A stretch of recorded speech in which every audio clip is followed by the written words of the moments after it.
জেলখানায় আমরা যারা ছিলাম 3টা বছরের মাঝে জামাতে ইসলামী বাংলাদেশের শ্রদ্ধাভাজন আমির ডাক্তার শফিকুর রহমান, এই লোকটাকে বাইরে থেকে যে যাই মনে করো, অনেকে মনে করে বাংলা শিক্ষিত মানুষে কি আর কি, আপনি মিশেছেন কোনো দিন?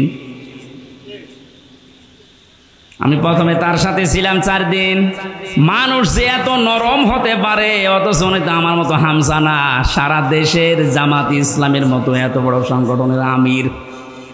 তার যে ব্যবহার, তার কমল সে এত হৃদয়, এত নরম। আমি হাত তুলে বসে আছি, আমার কোনো কান্নার ভাব নেই, অথচ লোকটা হাত তুলতে দেরি হতো, চোখে পানি আসতে দেরি হতো না। মানুষের ব্যবহার এত নরম হতে পারে, মাঝে মাঝে মনে করতাম আল্লাহ, জান্নাতি মানুষ যদি আমার মনে হয় কাউকে দেখতে, এই লোকটার দিকে তাকালে আমার মনে হয় এটা জান্নাতি মানুষ।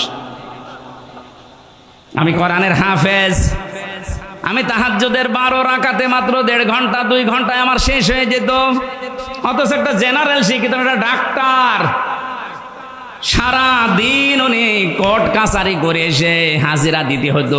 সেই কেন্দ্রীয় কারাগার থেকে কাশিমপুর থেকে আসতো সদরঘাটে, সারা দিন এই গাড়ি, যে গাড়ি ওর ভেতরে থাকলে এমনি মানুষ সিদ্ধ হয়ে যায়।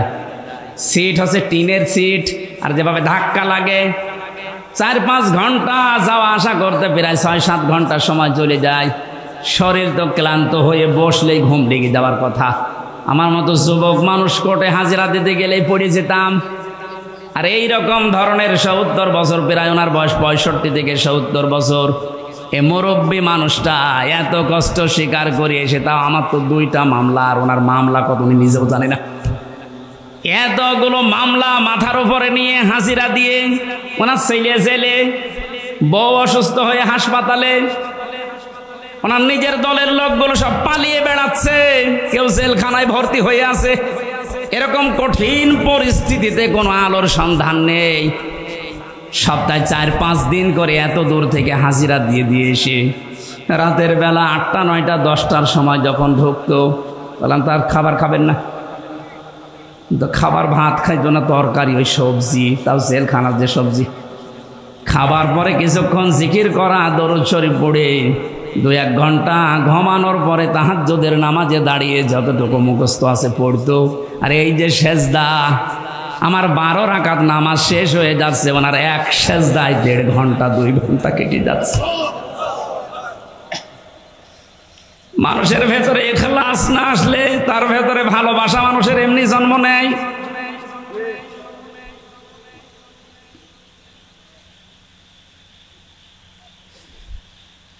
হাসানা দুনিয়ায় আপনি পাননি, আপনার ব্যবহারে মানুষ আপনার থেকে আরো দূরে চলে যায়। কোরআনে কারীম জানাচ্ছে, ওয়াকুলু লিন্নাসি হুসনা।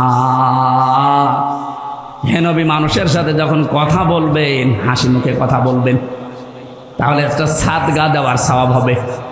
আল্লাহকে এখানে জানিয়েছে যে মুসলমানদের সাথে যখন কথা বলবেন হাসি মুখে বলবেন। লিন্নাসি লিল মুসলিমিনা দেয়নি। আমরা যারা দুনিয়ার হাসানা কামনা করি, খালি দোয়া করি, আল্লাহ দুনিয়ায় হাসানা দাও, দুনিয়ায় হাসানা দাও, 1 নাম্বারটা তো এখনো পর্যন্ত পেলাম না। আমার ব্যবহারটা নম্র হওয়া লাগবে, আমার ব্যবহারটা নরম হওয়া লাগবে, তাহলে দুনিয়ার হাসানা আমরা পাবো। 2 নাম্বারে একটা একটা করে সব বলতে গেলে তো আয়াত শেষ হবে না, আবার 12টাও বেজে যাচ্ছে। খুব তাড়াতাড়ি সামারাইজ করে বলছি, কেউ যদি মনে করে যে দুনিয়ার হাসানা পেয়েছি, তাহলে সে যেন তার স্ত্রী, উত্তম স্ত্রী তার ঘরে আনতে পারে। উত্তম স্ত্রী কোনটা? যেটা সব সময় সিরিয়াল দেখে, স্বামীর মুখে মুখে তর্ক করে, কোন জিনিস কম পড়লে শুধু বরদোয়া দেয়। ফেরাউনের স্ত্রী হযরতে আসিয়ার জীবনে পড়েছি। পৃথিবীতে যত কঠিন স্বামী আছে, তার মতো এরকম ভয়ঙ্কর স্বামী কারো কপালে জোটেনি, জুটবেও না। এত বড় ভয়ঙ্কর ছিল লোকটা। নিজের স্ত্রীর হাতের ভেতরে প্রেক লাগিয়েছে, পায়ের ভেতরে শলাকা দিয়েছে, মাথার উপরে গরম তেল ঢেলে দিচ্ছে, মানুষজনকে দিয়ে কাপড় চোপড় সব খুলিয়ে উলঙ্গ করেছে। পৃথিবীর কোন স্বামী তার স্ত্রীর সাথে আচরণ করেছে আমি শুনি নাই, পড়িও নাই। অথচ মহিলার সাথে যখন এগুলো করা হচ্ছিল, জিবরাইল এসে জান্নাত সামনে ধরেছে। উনি তো বলতে পারতো ঠিক আছে আমি জান্নাতি চাই, বলেননি। আল্লাহকে ডাক দিয়ে বলেছিলেন রব্বি নাজ্জিনি, হে আল্লাহ তুমি আমাকে বাঁচাও আমার এই স্বামী এবং স্বামী যাদেরকে দিয়ে আমার উপরে অত্যাচার করাচ্ছে তাদের কবল থেকে তুমি আমাকে বাঁচাও, কিন্তু তুমি রাগ করে আমার স্বামীর ওপরে গজব দিও না। নরসিংদের মা বোনেরা, কত বড় ভয়ঙ্কর অবস্থায় আছে আপনি একটু নিজেকে দাঁড় করানো জায়গায়। এত বড় কঠিন অবস্থায় থাকার পরেও শুধু নিজেকে বাঁচানোর আহ্বান জানিয়েছিলেন, মাবুদ তুমি আমাকে বাঁচাও কিন্তু আমার স্বামীর ওপরে তুমি গজব দিও না। আর আপনি একটা সাবান কম হলে বরদোয়া দেন, আপনি মানুষ।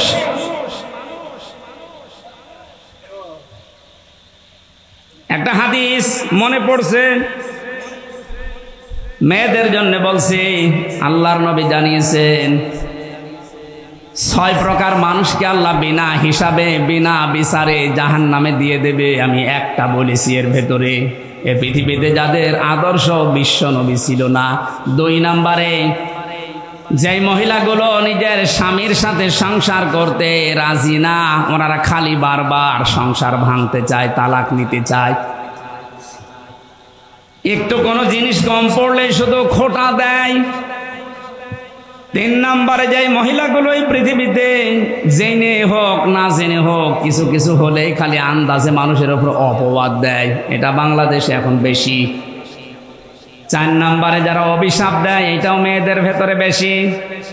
এক কথা বলছেন এখানে। 5 নম্বরে যারা ঝগড়া বাঁধলে সে গালি দেয়, এটা মনে হয় এলাকায় নেই। আমি সেই দিন কোন জেলা থেকে যেন আসছিলাম, খুলনা থেকে। আসার সময় এক বরফ বিক্রেতা, ওই যে আইসক্রিম বিক্রি করে, ওই লোকটা এক বাড়ির পাশে দাঁড়িয়ে 2 মহিলা গালি গালাজ করছিল, সে জনমের গালি, ওইটা আবার ভিডিও করে তুলিয়েছে, তুইলে মাইকে বাজাস। আমি গাড়ি দাঁড় করিয়ে বললাম দাঁড়ান, কি বাজান? বলছে হুজুর এক মহিলার ঝগড়া, এমন কোনো গালি নেই। আর মনে হচ্ছে 1 মিনিটে 40টা গালি দিচ্ছে। মেয়েরা যারা এসেছেন যত রাগ হোক গালি নিয়ে আসবেন না মুখে, কারণ মুনাফিক যারা তাদের 4টা চরিত্র, কথা বললে মিথ্যা বলে, ওয়াদা করলে খেলাফ করে, আমানত রাখলে খেয়ে ফেলে, আর ঝগড়া হলেই গালি দেয়। এলাকায় গালি দেন কার? হাত তোলেন তো। এই ওয়াজ মনে হয় এই এলাকায় করা ঠিক না, কারণ এই এলাকায় গালি নেই। এরপরে যাদের হৃদয় কঠিন হয়ে যায়, ওই যে নরম হৃদয়ের মালিক তো হাসানা পায়, আর যারা হৃদয় আবু সেহেলের মতো কঠিন হয়ে যায়। আমার মাঝে মাঝে এই পয়েন্টটা নিয়ে মনে হয়, আল্লাহ যারা আয়না ঘর বানিয়েছে দুনিয়ায়, তাদের হৃদয় তুমি কি দিয়ে বানিয়েছো? একটা লোককে আপনি 1-2 ঘন্টা 5 ঘন্টা 1 দিন 2 দিন রেখেও তো ছেড়ে দিতে পারতেন। 8 বছর 10 বছর রেখে দিয়েছে, দুনিয়ার মানুষ জানেও না যে বেঁচে আছে, মরে গেছে। তাও যদি ওখানে জামাই আদরে রাখতো তাও তো হইতো। আমার সাথে যে আলেম ছিল মুফতি ফখরুল ইসলাম, ও ভাই আমারে বলছিল যে আমার র্যাবে মাটির নিচে নিয়ে এই পায়ের ভেতর দিয়ে হাত দিয়ে ওই যে বড় বড় শিক আছে, ওই শিক ধরিয়ে তালা লাগিয়ে দিয়েছে। শোয়া কি জিনিস আমি কোনোদিন বুঝি নাই। মাঝে মাঝে ভাবতাম আল্লাহ আমাকে যত শাস্তি দেয় দিক, যদি একটু শুইতে দিত। বাস্তবতা কোথায় গিয়ে ঠিকেছে দেখেন। এমনিতেই যদি বসিয়ে রাখে ওই কবরের মতো জায়গায়, তাই তো পাগল হয়ে যাওয়ার কথা। এরপরে খাবারের যে সিস্টেম, যে খাবারই দিত মনে তো কেউ খেয়ে মনে হয় দিচ্ছে, মাকানো খাবার। একটা বাটির ভেতরে 4-5 রকমের তরকারি দিয়ে ডাল দিয়ে এটা খাওয়া যায়? আর এইভাবে বাঁ পায়ের ভেতর দিয়ে হাত দিয়ে যদি আপনি এখানে দরজার সাথে যে গ্লাফ আছে এইটা ধরে যদি আপনাকে এই হ্যান্ডকাপ লাগিয়ে বলে বসে থাকেন, টয়লেটে যাবেন সর্বোচ্চ 1.5 মিনিট সময় পাবেন। এভাবে যদি আপনি 5 দিন 7 দিন 10 দিন কষ্ট দিয়েও বলতেন যা সংশোধন হয়ে যাবে, ছেড়ে দিলাম, একটা মানুষকে আপনি 8 বছর 10 বছর রাখলেন, আপনার মনের ভেতরে কোনো কোনো কিছু আসে নাই। আপনি আর মানুষ নেই, আপনি জানোয়ারের চাইতেও খারাপ হয়ে গেছেন। আল্লাহ যদি সব বিষয় আপনাকে মাফ করে দেয়, আয়না ঘরের কারণে আপনার বিচার হবে। যারা এর সাথে জড়িত প্রত্যেকের বিচার এই মুহূর্তে এক্ষুনি করা দরকার। আর কিয়ামত পর্যন্ত আয়না ঘর নামে বাংলাদেশে যেন কোনো কিছু না হয়। এই কথা বলে না কেন? এদের শাস্তি যদি ত্বরান্বিত করা না হয়, পরবর্তীতে কোন জালেম যদি আবার দেশে আসে, ওরাও কিন্তু আবার এরকম কিছু করবে। দোয়া করেন বারবার, আল্লাহ তুমি আমাকে হাসানা দাও। তো হাসানা আপনি কি নিচ্ছেন? আপনার হৃদয়টা এখনো পাথরের চাইতেও শক্ত। স্ত্রী হিসাবে যাকে নিয়ে এসেছেন, চারটা জিনিস দেখার জন্য নবীজি বলেছিলেন যে বংশ দেখবা, চেহারা দেখবা, সম্পদ দেখবা, আর দিনদারি দেখবা। ওপরের তিনটা যদি নাও পাওয়া যায়, যদি দেখো যে দিনদার পরিবারের মেয়ে নিয়ে আসবা, সংসারে শান্তি পাবা। এখন কার বাবা মা গার্জিয়ানরাও এটা চাই না, যারা বিয়ে করি আমরা তারাও চাই না। এই জন্য দুনিয়ার হাসানাও নেই।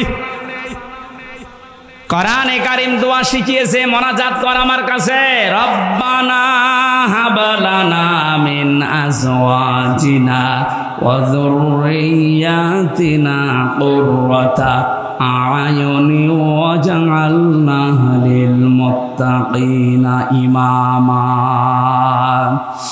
আল্লাহর কাছে মোনাজাতে বলা হচ্ছে, মাবুদ তুমি আমাদেরকে দুনিয়ায় বউ দাও, এমন বউ দাও, এমন সন্তান দাও যাদের দেখলে আমার অন্তর জড়িয়ে যায়। জোরে বলেন আমিন। আখিরাতের হাসানা এতগুলো বলে ব্যাখ্যা করলে সময় লাগছে। অক্তব লানা ফি হাদিহিদ দুনিয়া হাসানা অফিল আখিরা। আল্লাহ আখিরাতে হাসানা দাও। আখিরাতের হাসানা 5টা। কয়টা? আখিরাতের 1 নাম্বার হাসানা হচ্ছে মরণ যেন ভালো হয়। ভালো মরণ ওইটা যেটা গলায় দড়ি দিয়ে হয়, যেটা বিষ খেয়ে হয়। কি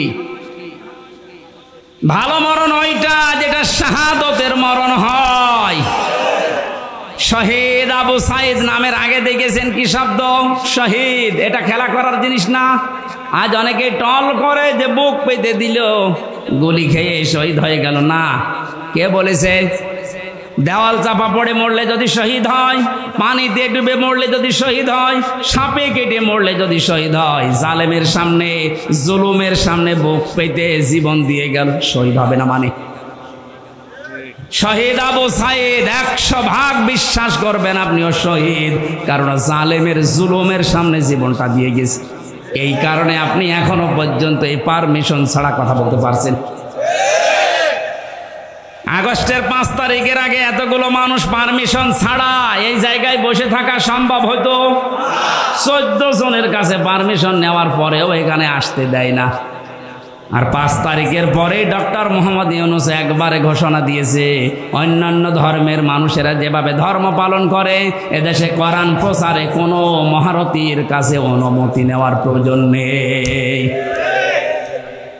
কিচ্ছু না হোক, পরাধীন থেকে অন্তত এই স্বাধীনতার সুখটা তো পেয়েছেন, যে আমার ধর্মের কথা বলতে, ধর্মের কথা শুনতে অন্তত কোনো জালেমের কাছে পারমিশন নেওয়া লাগবে না। বিচারের যে সিস্টেমগুলো, ধাপগুলো আমি কোরআনে পেয়েছি। আল্লাহর বিচারে কোনো অবিচার বলতে কিছু নেই, এটা মানেন তো? আল্লাহর বিচারে কোনো অবিচার? বলেন বলেন। আল্লাহর বিচারে ন্যায় বিচার যদি উনি করেন, কেউ জান্নাত পাবে না। হ্যাঁ, আল্লাহ যদি ন্যায় বিচারও কারো সাথে করে, জান্নাতে যাওয়া সম্ভব না, কারণ 1 গ্লাস পানির হিসাবও দিতে পারবেন না। আল্লাহর কাছে মাপ পাওয়ার জন্য, বাঁচার জন্য একটা উপায় আছে, উনি যদি দয়া করে ক্ষমা করে দেয়। কাবা শরীফ যখন তাওয়াফ করছিলাম, 6ষ্ঠ চক্কর একটা দোয়া আমার মনে এসেছে, আল্লাহুম্মা ইন্না আলাইয়া হুকুকান ফিমা বাইনি ওয়া বাইনিকা। আল্লাহর কাছে বলা হচ্ছে, রব্বুল আলামিন, কাবা আমার সামনে, আমি তোমার গোলাম, তুমি আমার মালিক।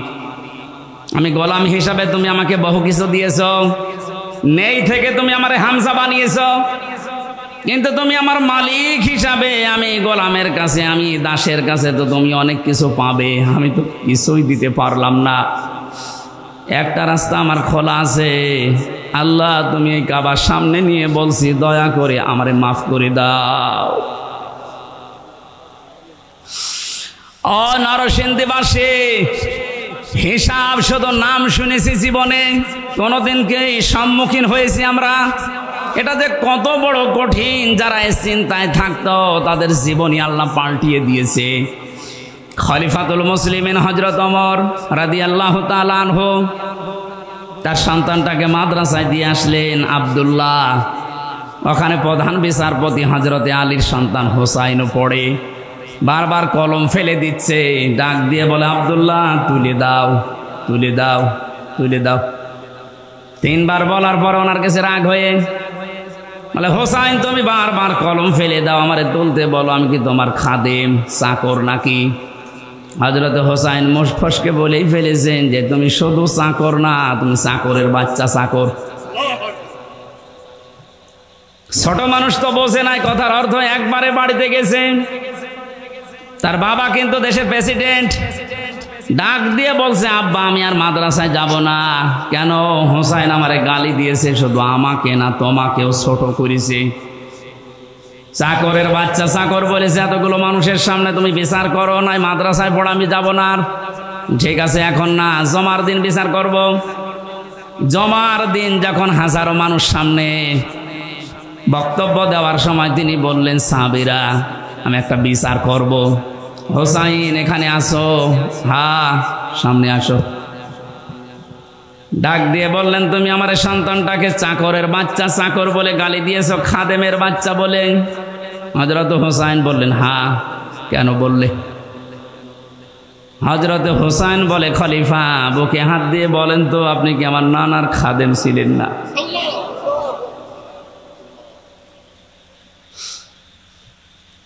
হযরত ওমরের কথা বন্ধ হয়ে গেছে। ডাক দিয়ে বলে হোসাইন হ্যাঁ আমি তো এভাবে ভাবিনি, আমি তো খাদেমি ছিলাম। কিন্তু তুমি কি এই কথাটা লিখে দিতে পারবা? কাগজ কলম নিয়ে আসেন। ছোট মানুষ তো, যেই কাগজ না খাজুরের পাতা নিয়ে এসেছে, উনি লিখে দিলেন ওমর আমার নানার খাদেম ছিল, আমি দেখেছি। ইতি হোসাইন ইবনে আলী, সই করে দিলাম। কাগজটা হাতে নিয়ে হযরত ওমর চুমা খেলেন। ডাক দিয়ে বলেন নবীর সাহাবীরা বিচার হয়ে গেছে। হযরত হোসাইন তো ছোট মানুষ, বলে আব্বা বিচারই শুরু করলে না, কি করে হয়ে গেল? হযরত ওমর বলে সন্তান আমার, যে বিচার করেছি এটা দুনিয়া না আখিরাতেও কাজে লাগবে। আমি যখন মারা যাব এই কাগজটা আমার কাফনের ভেতরে দিয়ে দিও। ময়দানে মাহশারে আল্লাহ যখন আমাকে তুলবে স্রেফ একা একা, জীবনে কিছুই যদি আল্লাহর ভালো না লাগে, ওনার কাছে যদি পছন্দ না হয়, এই কাগজটা তুলে দেখাবো, মাবুদ তাকাও এদিকে, দেখো তোমার নবীর নাতি লিখে দিয়েছি আমি নবীর খাদেম ছিলাম। এই ওসিলা হলো আজকে তুমি আমার মাফ করে দাও।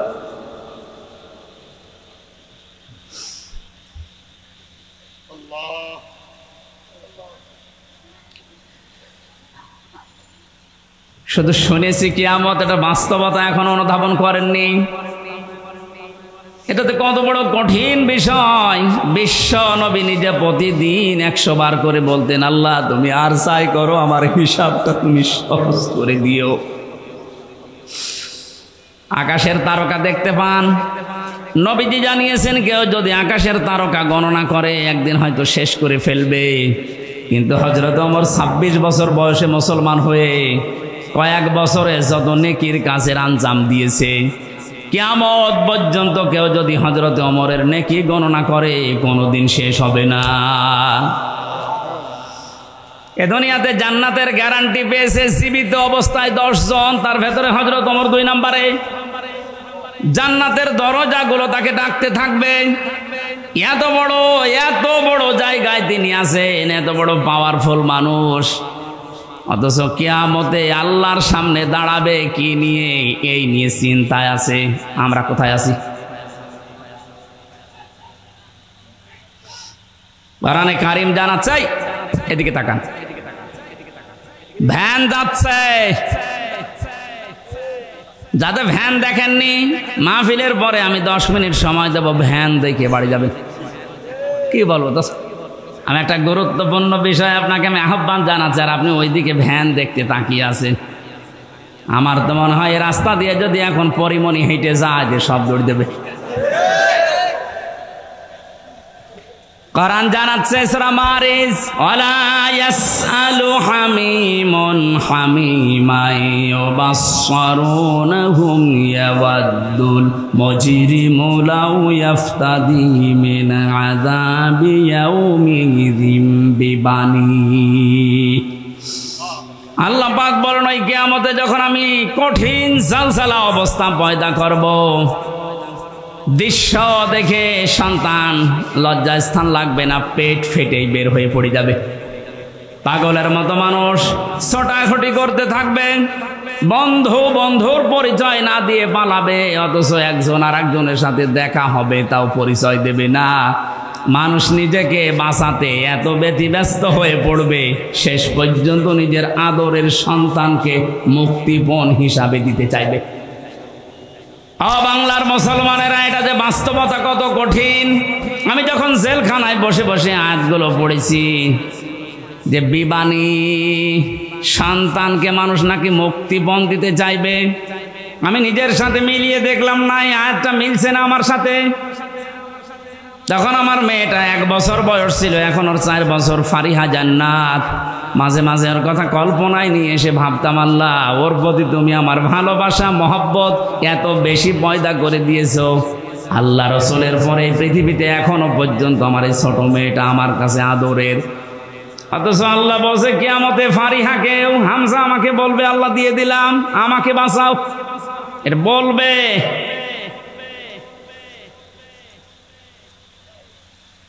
وصاحبته وأخيه وفصيلته التي تؤويه। আল্লাহ বলেন শুধু তোর সন্তান না, তোর স্ত্রীকে, তোর ভাইকে, তোর জ্ঞাতি গোষ্ঠী, তোর দলের লোক, তোর বংশের লোক, যারা তোকে আশ্রয় দিত সামাজিকভাবে রাজনৈতিকভাবে, তাদেরকেও বলবি আল্লাহ দিয়ে দিলাম, তুমি আমারে কিছু বলবা না। অমাং ফিলারদে জামিয়া, এমনকি দুনিয়ায় যত সম্পদের মালিক ছিল সব দিতে রাজি হয়ে যাবে। এটা আমি কালকে কোর্টে বুঝেছিলাম যে অমাং ফিল আরদি জামিয়া।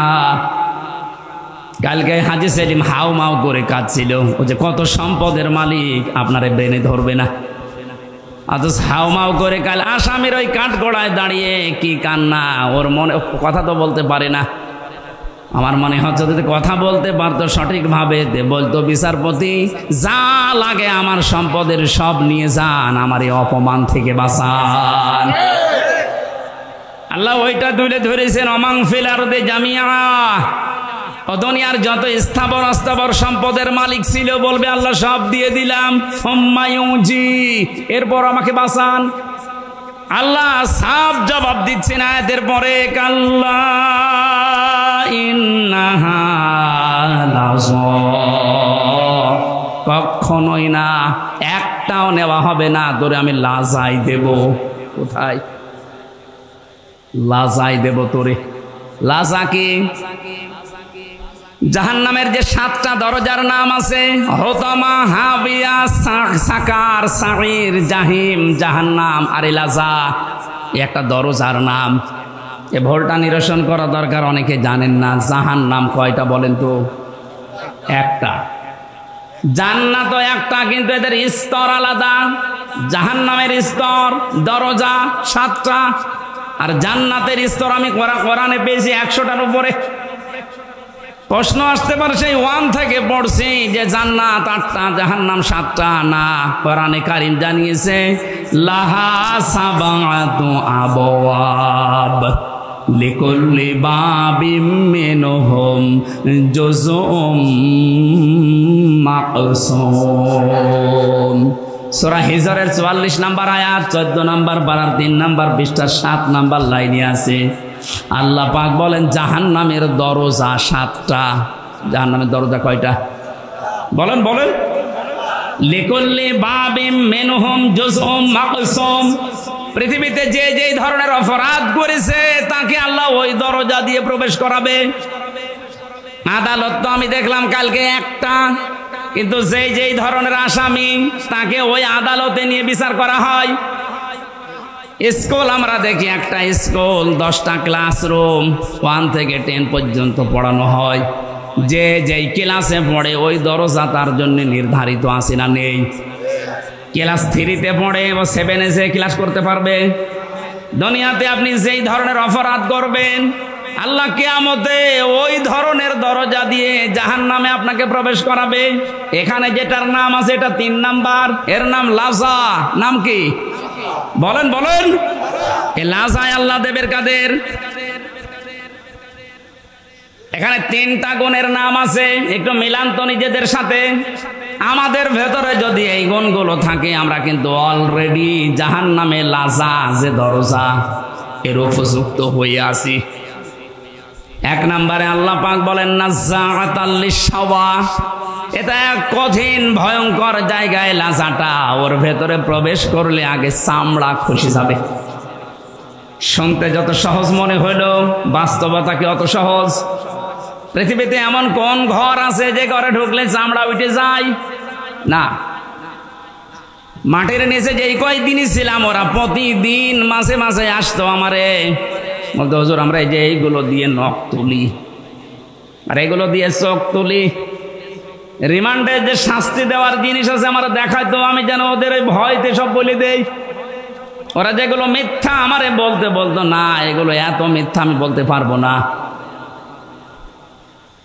যে বিষয়গুলো দেখিয়েছে যতক্ষণ পর্যন্ত শরীরে টাচ না করেছে একটা জিনিস আমার শরীর থেকে খসে নাই। আল্লাহ বলেন এমন লাজায় আমি দেব প্রবেশ করতে দেরি সঙ্গে সঙ্গে তো চামড়া সব খুলে যাবে। কাকে ডাকবে এই লাজায় জানো? তাদউ মান আদবারা ওয়া তাওয়াল্লা। যে মানুষগুলো এই পৃথিবীর ময়দানে সত্যের দিকে আহ্বান করার পরও অ্যাবাউট টার্ন করে পেছন ফিরে মুখ ফিরিয়ে চলে গেছে, এ বাংলাদেশে এই চরিত্রের মানুষ বেশি। চোখে আঙ্গুল দিয়ে দেখানো হয় এটা সত্য পথ, এটা ন্যায়ের পথ, জানার পরেও অনেকে অ্যাবাউট টার্ন করে অহংকার করে মুখ ফিরিয়ে চলে যাচ্ছেন। এটা যে কত বড় অপরাধ। কোরআনে কারিমের সূরা আরাফ 14 নম্বর পারার 14 নম্বর পৃষ্ঠার 7 নম্বর লাইনে 40 নম্বর আয়াত আল্লাহ নাযিল করেছেন এই জন্যই, ইন্নাল্লাযীনা কাযযাবু বিআয়াতিনা ওয়াস্তাকবারু আনহা লা তুফাত্তাহু লাহুম আবওয়াবুস সামা ওয়া লা ইয়াদখুলুনাল জান্নাহ। নরসিংদীবাসী একটু খেয়াল করেন, নিশ্চয় যারা আল্লাহর আয়াতকে মিথ্যা প্রতিপন্ন করে, মিথ্যা মনে করে। আপনারা বলতে পারেন কয় আল্লাহর আয়াত তো মিথ্যা মনে করি না, মিথ্যা প্রতিপন্ন করি না। তে শোনার পর আপনি ঘাড় ঘুরিয়ে চলে যান কোন কারণে? এইটাই তো মিথ্যা প্রতিপন্ন করা।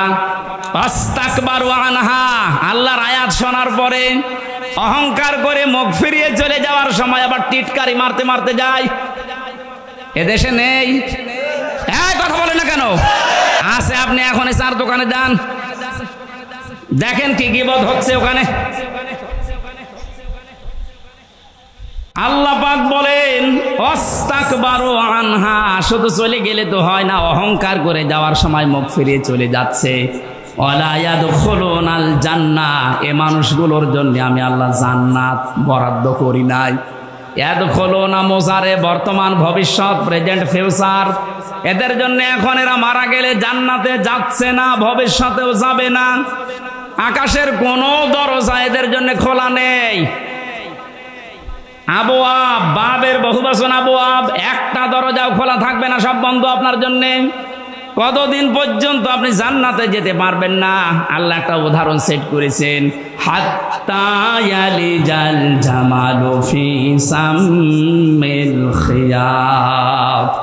যতদিন পর্যন্ত উটে সূচের ছিদ্র দিয়ে উট প্রবেশ করে যেতে না পারে ততদিন আপনি জান্নাতে যেতে পারবেন না। এই উদাহরণটা আল্লাহ সেট করলেন কেন? কারণ বাস্তবে আমরা যেটা দিয়ে বুঝি ভালো, ওই উদাহরণ আল্লাহ ওই বিষয়ের আগে সেট করে দেয়। আমরা এটা বুঝলাম কোনদিন সূচের ওই ছিদ্র দিয়ে ওট প্রবেশ করা সম্ভব? আরো জোরে বলেন। আল্লাহর কোরআন শোনার পরে যারা অহংকার করে মুখ ফিরিয়ে চলে যাচ্ছেন, জান্নাতে যাওয়া আপনার জন্য এইরকম অসম্ভব। ওয়াকাযালিকা নাজিজিল মুজরিমিন। আল্লাহ পাক বলে জালেম মুজরিম যারা পাপিষ্ঠ যারা, এদেরকে আমি এভাবেই শাস্তি দিতে থাকবো। লাহুম মিন জাহান্নামা মিহাদু ওয়া মিন ফাওকিহিম গাওয়াশ ওয়াকাযালিকা নাজিজিজ যালিমিন। এই মানুষগুলোকে যখন কবরে রাখা হবে, সঙ্গে সঙ্গে আমি আল্লাহ জাহান্নামের চাদর ওর গায়ে পরিয়ে দেব, বিছানা বিছিয়ে দেব জাহান্নামের আগুনের বিছানা। আজ এই সমস্ত জালেমগুলো আল্লাহর আয়াত অস্বীকারী, অহংকার করে মুখ ফিরিয়ে চলে যায় যারা, এরা মারা যাওয়ার পরে দেখি ওপরেই ফুলের স্তূপ পড়ে যায়। ওপরে আপনি ফুল যতই দেন, নিচে আল্লাহ আগুন লাগিয়ে দেবে। এই জন্য আমাদের সাবধান, আমরা যেন এই দুইটা আচরণ না করি। কোরআন শোনার পরে আবার টান করে চলে যাওয়া, অহংকার করা। 3 নম্বরে আল্লাহ পাক বলেন দুনিয়ায় যারা মাল সম্পদ জমা করত আর সংরক্ষিত করার জন্য যারা চেষ্টা চালাতো, জালেমরা যা করেছিল হাত ছাড়া হয়ে যাবে কোনোদিন ভাবে নাই। কথা বলেন না কেন? সারা জীবন মনে করেছিল এটা স্থায়ী, এ কোনো দিন আমার হাত থেকে যাবে না। দুনিয়ার জীবনটা এরকম, আপনি কোনো কিছু স্থায়ী ভাবে রাখতে পারবেন না। আর পৃথিবীর নিয়মটা আল্লাহ এমন ভাবে বানিয়েছেন, কোন জিনিস যদি এক জায়গায় রাখেন দেখবেন নষ্ট হয়ে যাচ্ছে। লোহা যদি এক জায়গায় রাখেন, ব্যবহার না করেন, ঠিক থাকবে না জং ধরবে? এই কথা বলেন না কেন? আপনি পৃথিবীর সব জিনিস মিলাবেন, পানি যদি আপনি এক জায়গায় বেঁধে রাখেন, ঠিক থাকবে না নষ্ট হয়ে যাবে? পচন ধরবে, দুর্গন্ধ তৈরি হবে, পোকামাকড় তৈরি হবে। আর ছেড়ে দেবেন, যত ছাড়বেন তত সুন্দর স্বচ্ছ নির্মল পানি আসতে থাকবে। এলেম যদি কেউ এক জায়গায় রাখে, ওইটাও নষ্ট হয়ে যায়। জানা এলেম মানুষ ভুলে যায়। যত প্রচার করবেন, যত ওর উপরে কাজ করবেন, তত এলেম আল্লাহ আপনাকে বাড়িয়ে দেবে। টাকা পয়সা যদি কেউ এক জায়গায় রাখে, ওইটাও নষ্ট হয়, শত্রু পয়দা হয়। যত ছাড়বেন ওই জায়গা আল্লাহ পূরণ করার জন্য উপর থেকে পাঠাতেই থাকবে, এইটাই নিয়ম। ক্ষমতাও তো আল্লাহ ওইভাবেই দিয়েছিলেন। আর আপনি ওইটাকে পেয়ে ইহসাবু আন্না মালাহু আখলাদা, মনে করেছিলেন এই ক্ষমতা মনে হয় চিরস্থায়ী, আর কোনোদিন ছাড়া লাগবে না। পৃথিবীর কোনো কিছুই তো এক জায়গায় থাকে না, রাখলেও নষ্ট হয়ে যায়। ক্ষমতাও এক জায়গায় রেখেছিলেন, এমন ভাবে নষ্ট হয়েছে এখন নামও করতে পারছেন না। কিন্তু যদি মাঝে মাঝে পাল্টাতো তাহলে এত গরম হতো না। এজন্য সম্পদ যারা জমা করছেন এর হক আদায় করছেন না। আজকের তেলাওয়াত কিন্তু আয়াতে ওই 3টা পয়েন্টের উপরে আল্লাহ আলোচনা করছেন। আপনাদের কষ্ট হয়ে যাচ্ছে? হ্যাঁ, আমি ইয়াসিন শব্দটা দিয়ে পর্যন্ত এক কায়দায় এসেছিলাম যে কিয়ামতে আল্লাহ প্রথম বিচারে ডাকবেন আপনাকে একা একা, দ্বিতীয় বিচারের সিস্টেমে আল্লাহ একা আর ডাকবেন না। ইয়াউমা নাদউ কুল্লা উনাসিম বিইমামিহিম। রব্বুল আলামিন বলেন কিয়ামতে দ্বিতীয় বিচারের সিস্টেমে ধাপে প্রতিটি মানুষকে আমি আল্লাহ ডাক দেব তার নেতার সাথে। এই একটু বসেন, এই বিষয়টা আগে ক্লিয়ার করি। কিয়ামতের প্রথম বিচারে আল্লাহ ডাকছেন আপনাকে একা ধাপে ধাপে, দ্বিতীয় ধাপে আপনাকে আর একা ডাকবে না, এবার ডাকবে আপনার নেতার সাথে। কার সাথে বলেন বলেন? আগে নেতা, এরপরে কর্মী। এ তথ্যটা সূরা বনী ইসরাইলের 72 নম্বর আয়াতের প্রথম অংশে আছে। প্রথমে আপনাকে আল্লাহ ডাকবে না, এবার ডাক দেবে আপনার নেতাকে, এরপরে আপনাকে। অবিবেকবান মানুষেরা নিজের কাছে এবার প্রশ্ন করেন তো, আপনি যারা আদর্শ মেনে চলেন, যাকে নেতা বলে মানেন, ওকে যদি আল্লাহ কিয়ামতে আগে ডাকে, এরপরে আপনাকে, আপনার কি মনে হয় যে আল্লাহ ওর সিরত ওর চরিত্র ওইটা দেখে আপনাকে মাফ করে দেবে? হ্যাঁ, এখনই বলছেন না, আপনি তো ধরা খাবেন।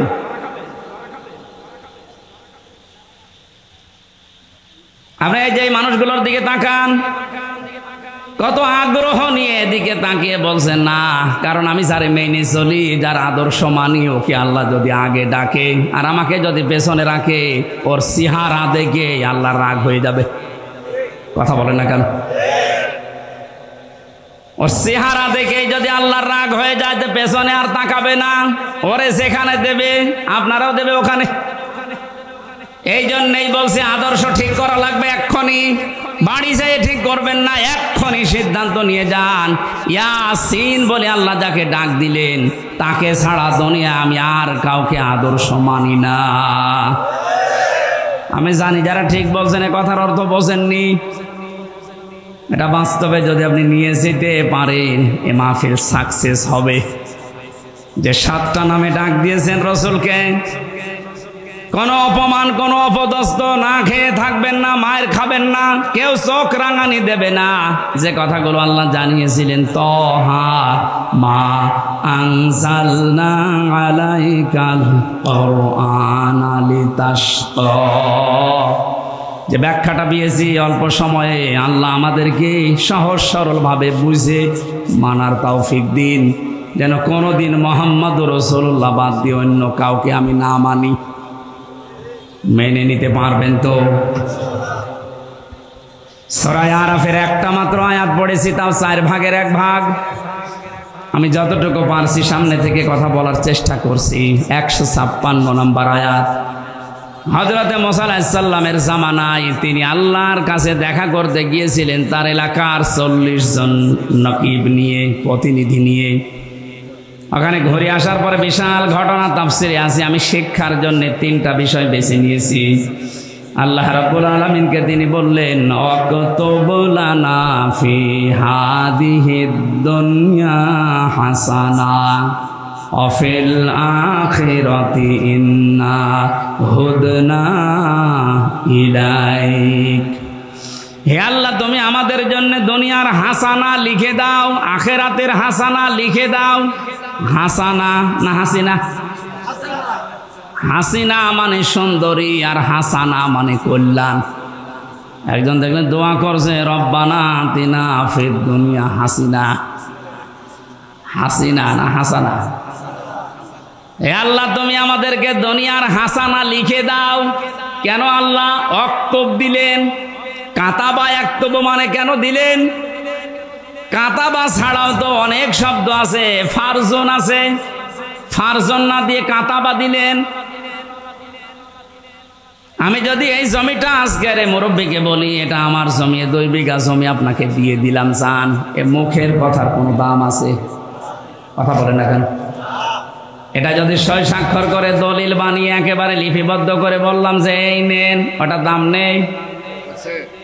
আল্লাহ এমন শব্দ দিয়েছেন, খুব গুরুত্বপূর্ণ একটা শব্দ।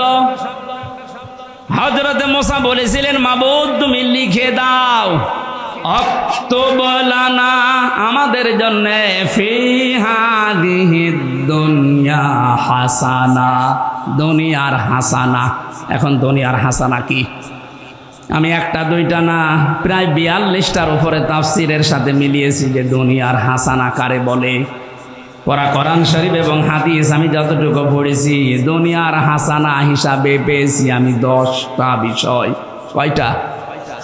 এই 10টা বিষয় যদি আপনি দুনিয়ায় পান, তাহলে দোয়া করলে মনে করবেন কবুল হয়েছে।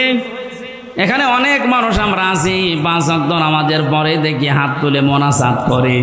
এমনকি কাবা শরীফের রুকনি ইয়ামিনি থেকে হজরে আসওয়াদ, এই জায়গাটা যখনই পার হয়, লক্ষ লক্ষ হাজিরা এই দোয়াটা পড়ে, রব্বানা আতিনা ফিদ দুনিয়া হাসানা।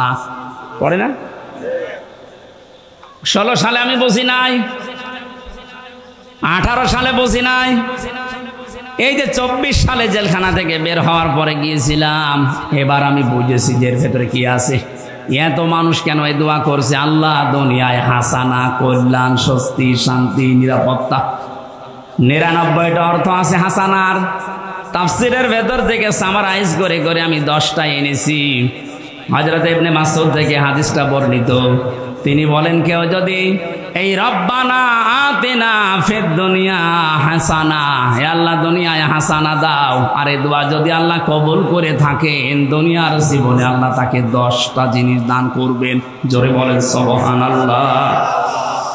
1 নম্বরে দুনিয়ার হাসানা হচ্ছে, আপনি যদি কারো সাথে কথাবার্তা বলেন, আপনি যে ধর্মের লোক হন, যদি কথাবার্তা বলেন, আপনার কথা হবে মার্জিত, নরম।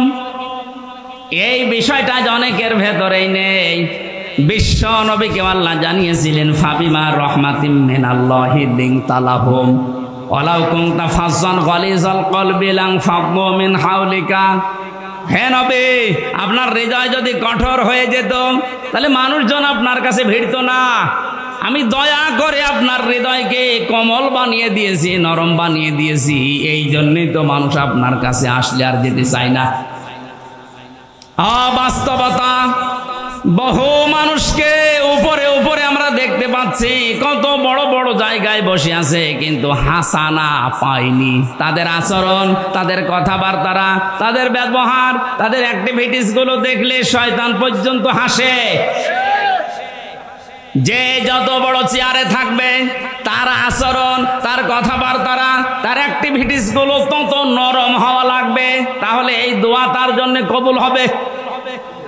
কত অফিসে দেখতে পাই আমরা, কর্মচারী যারা আছে, সহকারী যারা আছে, 8 ঘন্টা ডিউটি, 10 ঘন্টা পার হয়ে যাচ্ছে, বাড়ি যাওয়ার কথা মনেই হয় না। অথচ এমনও অফিসার আছে, 8 ঘন্টা ডিউটি, এই কর্মচারীরা মনে হয় যে জাহান্নামে আছে। এই কথা বলছেন এখানে। এই যে দোকানদার, এ দোকানে কর্মচারী আছে, 8 ঘন্টা ওর ডিউটি, মালিক এমন ভাবে গালিগালাজ করে, ব্যবহার করে, ও মনে মনে ভাবে আল্লাহ 8টা ঘন্টা পার হবে কখন। আমি এমনও মানুষ পেয়েছি, ঝিনাইদহ জেলার ডিসি পেয়েছিলাম, এসপি পেয়েছিলাম, টিওনও পেয়েছিলাম। ব্যবহার এত সুন্দর, এত মার্জিত, ওর কাছে 8টা ঘন্টা মানুষের কেটে যাওয়ার পরে বের হয়ে বলো, হুজুর স্যারের ব্যবহার এত সুন্দর, 8 ঘন্টা কখন কেটে যায় টেরটো পাই না। মনে হয় 10-12 ঘন্টা ডিউটি করলে আমাদের ভেতরে কোনো ক্লান্তি আসে না। জেলখানায় আমরা যারা ছিলাম 3টা বছরের মাঝে, জামাতে ইসলামী বাংলাদেশের শ্রদ্ধাভাজন আমির ডাক্তার শফিকুর রহমান, এই লোকটাকে বাইরে থেকে যে যাই মনে করো, অনেকে মনে করে বাংলা শিক্ষিত মানুষ কি আর কি, আপনি মিশেছেন কোনো দিন? আমি প্রথমে তার সাথে ছিলাম 4 দিন। মানুষ যে এত নরম হতে পারে, অথচ উনি তো আমার মতো হামসা না। সারা দেশের জামাত ইসলামের মতো এত বড় সংগঠনের আমির, তার যে ব্যবহার, তার কমল সে এত হৃদয়, এত নরম। আমি হাত তুলে বসে আছি, আমার কোনো কান্নার ভাব নেই, অথচ লোকটা হাত তুলতে দেরি হতো, চোখে পানি আসতে দেরি হতো না। মানুষের ব্যবহার এত নরম হতে পারে, মাঝে মাঝে মনে করতাম আল্লাহ জান্নাতি মানুষ যদি আমার মনে হয় কাউকে দেখতে, এই লোকটার দিকে তাকালে আমার মনে হয় এটা জান্নাতি মানুষ। আমি কোরআনের হাফেজ, আমি তাহাজ্জুদের 12 রাকাতে মাত্র 1.5 ঘন্টা 2 ঘন্টায় আমার শেষ হয়ে যেত, অথচ একটা জেনারেল শিক্ষিত একটা ডাক্তার সারা দিন উনি কোর্ট কাছারি করে এসে হাজিরা দিতে হতো। সেই কেন্দ্রীয় কারাগার থেকে, কাশিমপুর থেকে আসতো সদরঘাটে, সারা দিন এই গাড়ি ওর ভেতরে থাকলে এমনি মানুষ সিদ্ধ হয়ে যায়। সিট হচ্ছে টিনের সিট, আর যেভাবে ধাক্কা লাগে 4-5 ঘন্টা যাওয়া আসা করতে প্রায় 6-7 ঘন্টা সময় চলে যায়। শরীর তো ক্লান্ত হয়ে বসলেই ঘুম লেগে যাওয়ার কথা। আমার মতো যুবক মানুষ কোর্টে হাজিরা দিতে গেলেই পড়ে যেতাম। আর এই রকম ধরনের 70 বছর, প্রায় ওনার বয়স 65 থেকে 70 বছর, এ মুরব্বী মানুষটা এত কষ্ট স্বীকার করে এসে, তাও আমার তো 2টা মামলা, আর ওনার মামলা কত উনি নিজেও জানে না। এতগুলো মামলা মাথার উপরে নিয়ে হাজিরা দিয়ে ওনার ছেলে বউ অসুস্থ হয়ে হাসপাতালে, ওনার নিজের দলের লোকগুলো সব পালিয়ে বেড়াচ্ছে, কেউ জেলখানায় ভর্তি হয়ে আছে। এরকম কঠিন পরিস্থিতিতে কোনো আলোর সন্ধান নেই। সপ্তাহে 4-5 দিন করে এত দূর থেকে হাজিরা দিয়ে এসে রাতের বেলা 8টা 9টা 10টার সময় যখন ঢুকতো, বললাম তার খাবার খাবেন না? তো খাবার ভাত খাইতো না, তরকারি ওই সবজি, তাও জেলখানার যে সবজি। খাবার পরে কিছুক্ষণ জিকির করা, দরুদ শরীফ পড়ে 2-1 ঘন্টা ঘুমানোর পরে তাহাজ্জুদের নামাজে দাঁড়িয়ে যতটুকু মুখস্থ আছে পড়তো। আর এই যে সেজদা, আমার 12 রাকাত নামাজ শেষ হয়ে যাচ্ছে, ওনার এক সেজদায় 1.5 ঘন্টা 2 ঘন্টা কেটে যাচ্ছে। মানুষের ভেতরে ইখলাস না আসলে তার ভেতরে ভালোবাসা মানুষের এমনি জন্ম নেয়।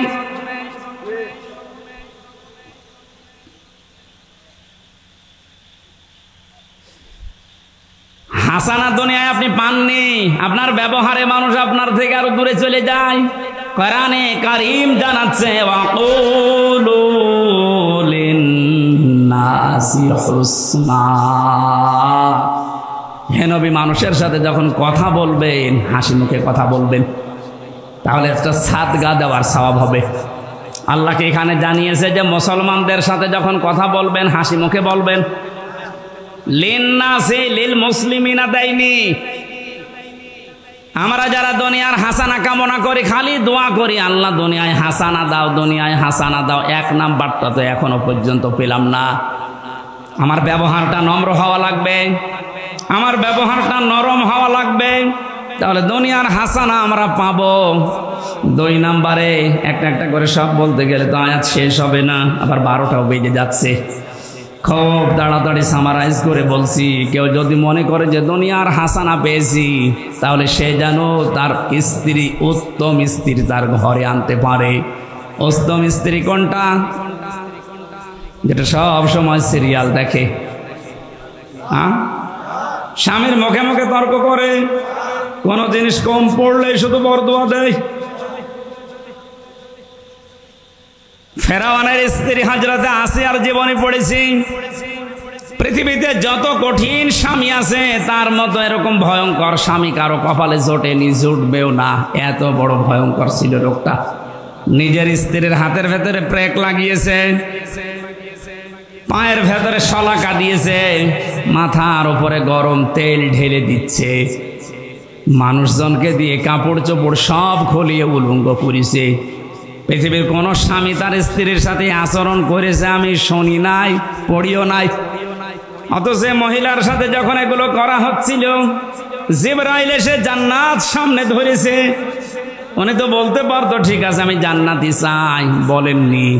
আল্লাহকে ডাক দিয়ে বলেছিলেন, রব্বি নাজ্জিনি, হে আল্লাহ তুমি আমাকে বাঁচাও, আমার এই স্বামী এবং স্বামী যাদেরকে দিয়ে আমার উপরে অত্যাচার করাচ্ছে, তাদের কবল থেকে তুমি আমাকে বাঁচাও, কিন্তু তুমি রাগ করে আমার স্বামীর ওপরে গজব দিও না। নরসিংদের মা বোনেরা, কত বড় ভয়ঙ্কর অবস্থায় আছে আপনি একটু নিজেকে দাঁড় করান ওই জায়গায়। এত বড় কঠিন অবস্থায় থাকার পরেও শুধু নিজেকে বাঁচানোর আহ্বান জানিয়েছিলেন, মাবুদ তুমি আমাকে বাঁচাও, কিন্তু আমার স্বামীর ওপরে তুমি গজব দিও না। আর আপনি একটা সাবান কম হলে বরদোয়া দেন, আপনি মানুষ।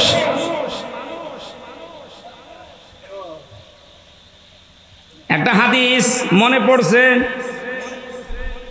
মেয়েদের জন্য বলছি, আল্লাহর নবী জানিয়েছেন 6 প্রকার মানুষকে আল্লাহ বিনা হিসাবে বিনা বিচারে জাহান্নামে দিয়ে দেবে। আমি একটা বলেছি এর ভেতরে, এ পৃথিবীতে যাদের আদর্শ বিশ্ব নবী ছিল না।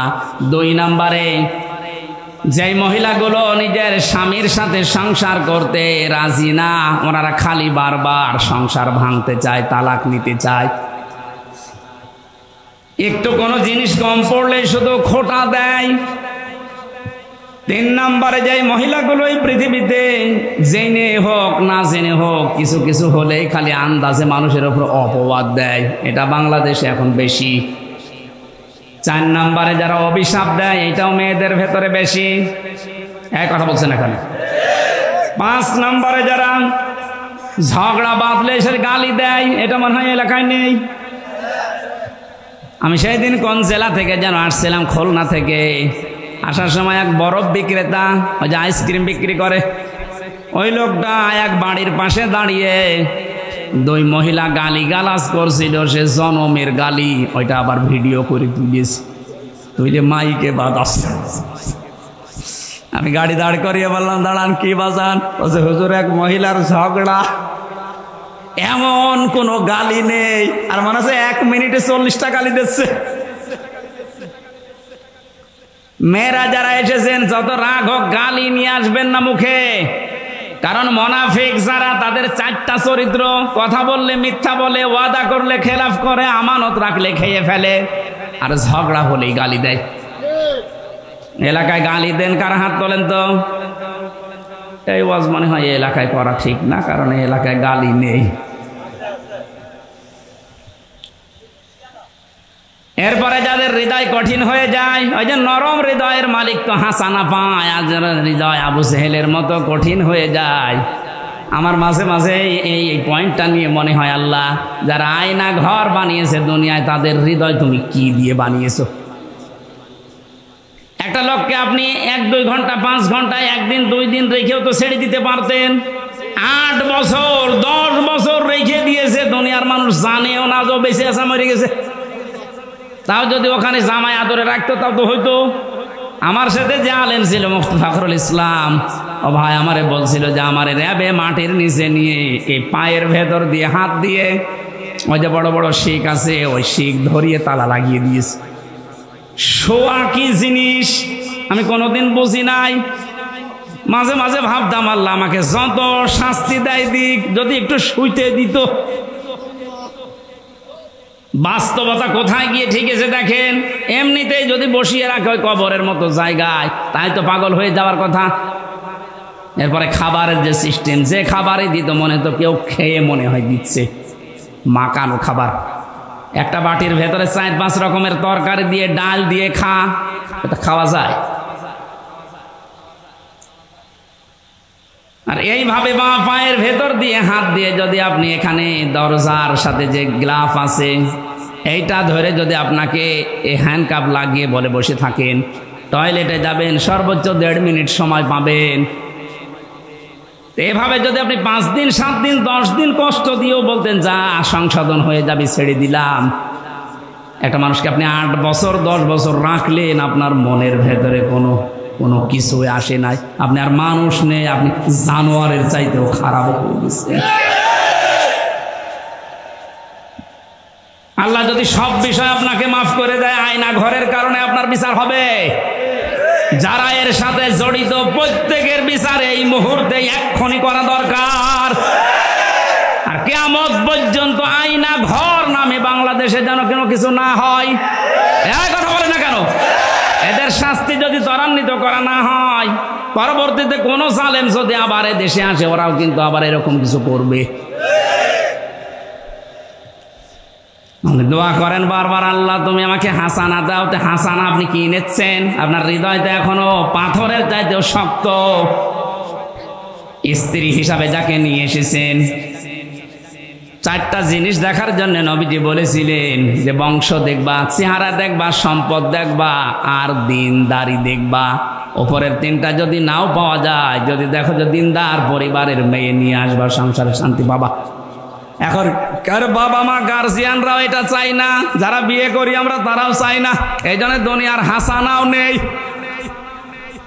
কোরআনে কারীম দোয়া শিখিয়েছে, মোনাজাত কর আমার কাছে, রব্বানা হাবলানা মিন আজওয়াজিনা ওয়া যুররিয়াতিনা কুররাতা আ'য়ুনি ওয়াজআলনা লিল মুত্তাকিনা ইমামা। আল্লাহর কাছে মোনাজাতে বলা হচ্ছে, মাবুদ তুমি আমাদেরকে দুনিয়ায় বউ দাও, এমন বউ দাও, এমন সন্তান দাও যাদের দেখলে আমার অন্তর জড়িয়ে যায়। জোরে বলেন আমিন। আখিরাতের হাসানা এতগুলো বলে ব্যাখ্যা করলে সময় লাগছে। অক্তবলানা ফি হাদিহিদ দুনিয়া হাসানা অফিল আখিরা, আল্লাহ আখিরাতে হাসানা দাও। আখিরাতের হাসানা 5টা। কয়টা? আখিরাতের 1 নাম্বার হাসানা হচ্ছে মরণ যেন ভালো হয়। ভালো মরণ ওইটা যেটা গলায় দড়ি দিয়ে হয়, যেটা বিষ খেয়ে হয়। কি ভালো মরণ ওইটা যেটা শাহাদতের মরণ হয়। শহীদ আবু সাইদ নামের আগে দেখেছেন কি শব্দ?